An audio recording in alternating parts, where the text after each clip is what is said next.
Assalamualaikum warahmatullahi wabarakatuh. Salam berbagi baik. Mari berbagi selama itu baik, karena berbagi itu baik. Alhamdulillah, pada kesempatan kali ini saya bisa kembali berjumpa dengan teman-teman semuanya. Sahabat berbagi baik, setelah beberapa lama saya tidak sempat untuk membuat sebuah video. Kali ini saya ingin mendemokan sebuah alat atau project kita, di mana kita akan membuat sebuah project itu mengontrol relay dengan menggunakan web. Ya, menggunakan web, atau istilahnya kita bisa kontrol relay melalui web interface, yang mana webnya teman-teman bisa nanti digunakan di localhost atau juga nanti bisa di upload ke hosting. Nah, kebetulan untuk saya sekarang sudah saya upload ke hosting ya. Nanti kalian bisa lihat nanti untuk kebutuhan apa saja yang kita gunakan. Saya di sini menggunakan satu buah node MCU. Bentar, nanti akan saya kasih lihat sebuah node MCU.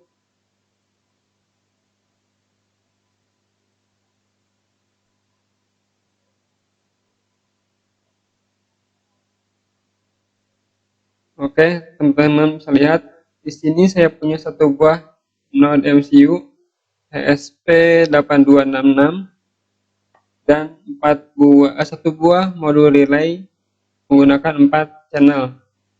Dan ini Arduino saya gunakan hanya untuk power supply-nya saja. Jadi nanti teman-teman tinggal membutuhkan satu modul relay, terserah mau 2, 3, 4 sesuai dengan kebutuhan. Kemudian ada node MCU. Di sini ada breadboard hanya untuk proyek percobaan saja. Nanti teman-teman bisa gunakan atau bisa menggambar sendiri layout yang sesuai dengan keinginan teman-teman semuanya. Oke. Di sini saya akan menunjukkan bagaimana cara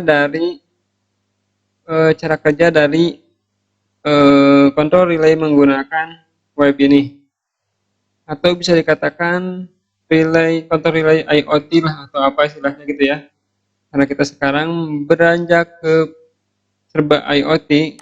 Kita coba ikut berperan atau bermain di situ, minimal kita bisa menggunakan apa yang udah orang lain buat. Oke, saya akan masuk ke sebuah URL di sini. Teman-teman lihat, ini sudah saya hosting, sudah upload ke hosting untuk saklarnya. Untuk saklarnya sendiri di sini hanya berupa toggle button gitu. Oke, kalau seperti ini.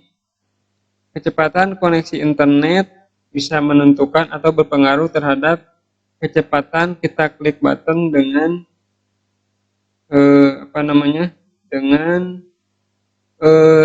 relay yang kita gunakan ini. Seperti teman-teman lihat di sini, saya sudah ada halaman untuk toggle buttonnya. Kita klik ini untuk menghidupkan maksudnya ya. Oke, saya akan lihat dulu ini kenapa tidak menyala. Oh, ternyata ini copot. Oke, ini untuk bagian down ya, 3,30 ya, copot. Bentar. Jadi ESP-nya belum bisa hidup.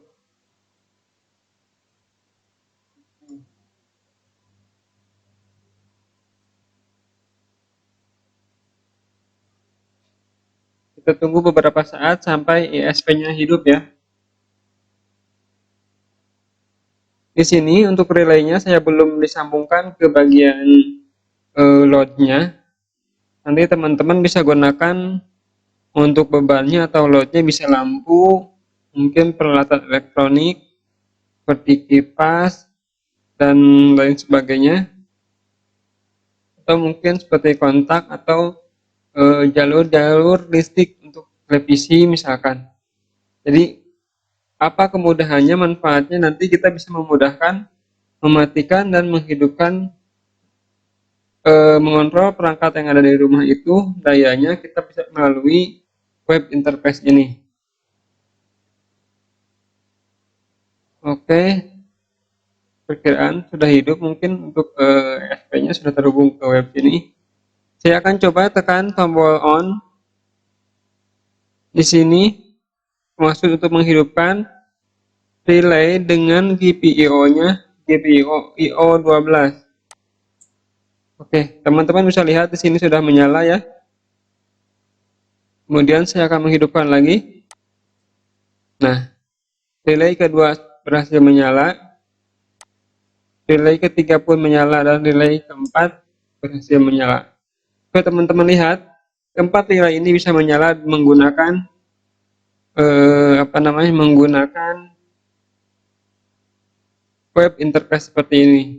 Web ini kita online ya, kita sudah hosting. Di sini saya sudah upload ke hosting saya. Saya gunakan di website sekolah. Nah, untuk penggunaannya seperti apa? Penggunaan aplikasi ini, sekarang kalau kita punya bot baru, di sini ada botnya bot 1. Nanti kalau teman-teman punya botnya lebih dari 1, kita bisa masukkan juga di sini. Bagaimana cara penggunaannya? Tekan tombol saklar baru. Nah, di sini tambahkan nama saklarnya. Misalkan saya akan memberi nama saklar AC misalkan. Botnya saya gunakan bot 1, artinya saya masih menggunakan node MCU yang ini ya. Karena ini bot 1 yang ini. Pin GPIO-nya berapa misalkan. Saya kan ada yang 12. Nah, pin GPIO ini sesuaikan dengan pin yang ingin kita gunakan pada node MCU-nya. Kemudian kita tentukan tipe relaynya, apakah aktif high atau aktif low. Setelah itu kemudian kita tekan simpan. Nanti kurang lebih akan masuk ke sini. Nah, itu di bagian interface dari webnya. Kemudian bagaimana node MCU ini bisa bekerja seperti itu? Nanti saya akan kasih tunjuk seperti apa shortcode-nya. Nanti teman-teman bisa lihat, tapi untuk code-nya saya masih belum share. Mungkin kalian bisa dapat dari yang lain dulu. Saya tidak akan share dulu untuk code-nya. Oke, di sini untuk web interface-nya kita memerlukan library ESP HTTP client, Arduino JSON. Nah, seperti teman lihat di sini ada SSID. SSID ini adalah SSID dari hotspot yang menyediakan internet di sekitar kita. Terus passwordnya, ini adalah passwordnya, password dari SSID yang kita gunakan. Jadi nanti si node MCU ini berfungsi sebagai klien, terhubung ke internet sebagai klien. Kemudian untuk serialnya setting ke 115.200. Nah, integer board 1 ini bermaksud untuk memberikan nama atau identitas ke board node MCU yang kita gunakan. Kalau teman-teman ada 3 misalkan, seperti saya ini board 1. Kalau teman-teman mau tambah board lagi, kalian upload lagi script-nya, kemudian di bagian integer ini, board ini, kasih boardnya 2 misalkan. Maka, kalau kalian ganti di sininya boardnya 2, pada pengaturan di sini pun kalian tambahkan pada boardnya board 2. Oke, sampai sini sepertinya bisa teman-teman pahami. Nah, di sini masih ada apa ya, untuk serial monitor. Nanti akan ada status menghubungkan dan sampai terhubung. Kalau teman-teman lihat, nanti di serial monitor ada Kebetulan saya tidak colokkan untuk node MCU-nya. Oke, kemudian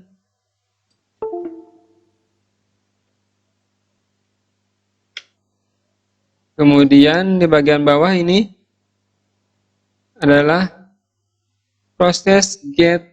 Jadi metode yang digunakan untuk node MCU itu hanya proses get saja. Jadi proses getnya itu adalah proses mendapatkan atau get status dari button-button yang ada di sini. Oke, seperti ini. Jadi ketika kita klik off, maka node MCU akan mendapatkan status dari buttonnya.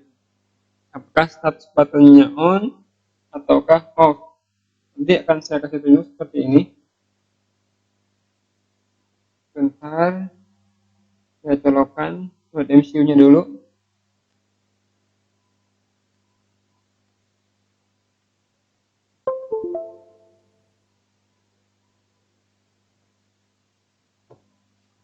Nah, node MCU sudah saya colokkan. Saya akan coba buka di serial monitornya seperti apa.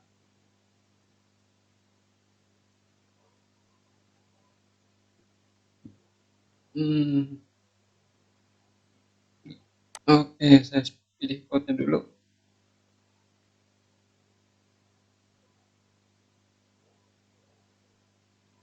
Oke, kita akan nyalakan serial monitornya. Nah, seperti ini. Kenapa dia tiba-tiba mendapatkan status ini? Karena tadi sudah terlalu lama hidup. Sekarang akan coba saya colokkan ya. Saya akan colokkan dari awal atau saya akan klik tombol reset mungkin ya. Saya cabut dulu. Saya akan pasangkan lagi.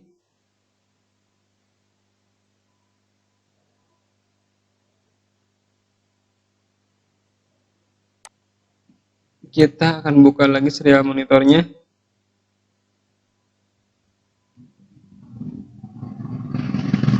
Nah, seperti teman-teman lihat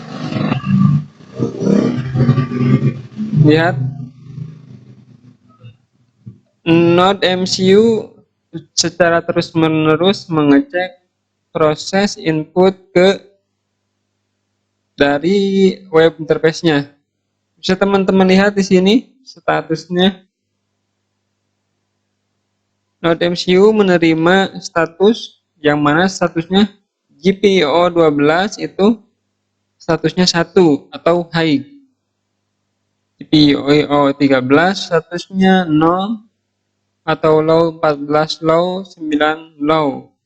Di sini ketika setelah node MCU mendapatkan status seperti ini, maka GPIO 12 diset ke 1 seperti di sini.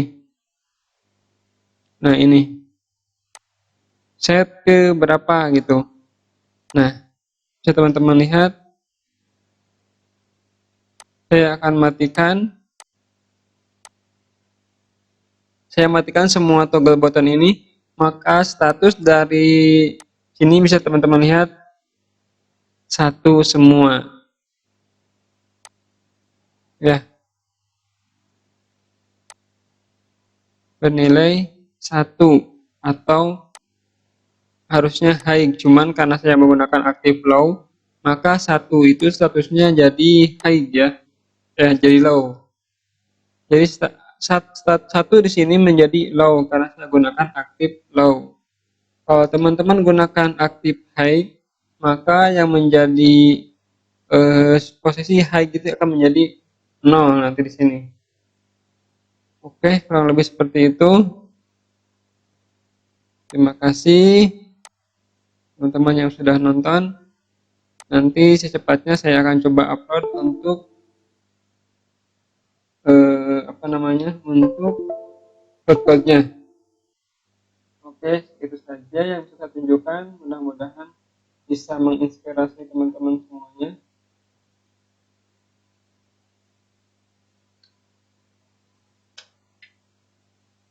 Oke, seperti itu. Kita bisa menghidupkan lampu dimanapun dan kapanpun, selama kita bisa mendapatkan internet dan bisa mengakses web interface yang kita gunakan ini. Oke, terima kasih. Sekian dari saya, Nana Permana dari Berbagi Baik. Salam berbagi selama itu baik. Mari berbagi selama itu baik, karena berbagi itu baik.